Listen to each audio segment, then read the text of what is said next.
yoyote yule ambaye kana fi qalbihi, imekuwa katika moyo wake yeye, habat khardal min kibri qabbaha Allah wajhahu fi nnar, yoyote yule ambaye katika nafsi yake amejitwisha umimi, basi huyu mtu Allah anamuingiza katika moto wa Jahannam, ayadhan billah. Na kibri, ndugu zangu katika imani, awalu dhamb usiya Allah fi sama, kiburi ndio dhambi ya mwanzo kabisa aliyoasiwa Allah mbinguni.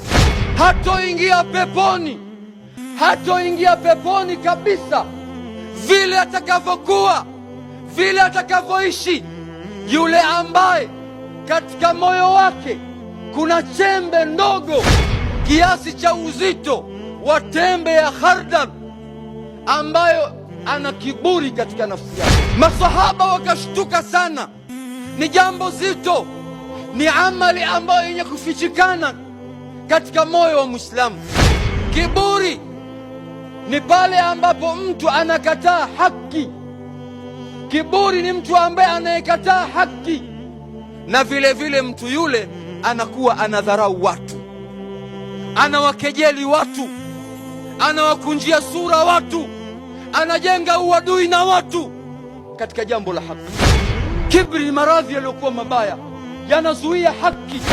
Mtume Muhammadin sallallahu alaihi wasallam anasema, la tahqiranna min alma'ruf shay'a, usidharau wema wa aina yote, walau an talqa akhaka biwajhi tariq, hata kutana muislamu mwenzio uso umeukunjua, uso wa bashasha.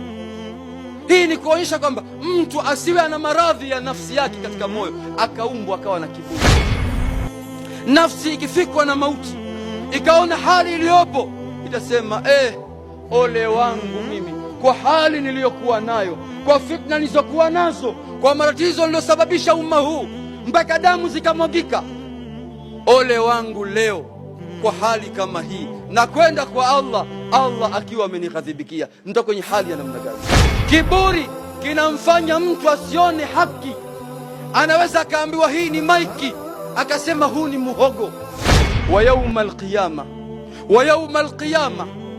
yauma alqiyama tara alladhina kadhabu ala Allahi wujuhahum muswadda, utawaona siku ya Kiyama, utawaona wale siku ya Kiyama wale walomkadhibisha Allah subhanahu wa ta'ala, nyuso zao zimepigwa adhabu ya weusi.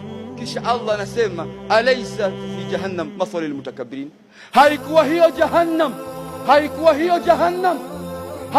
jahannam ndio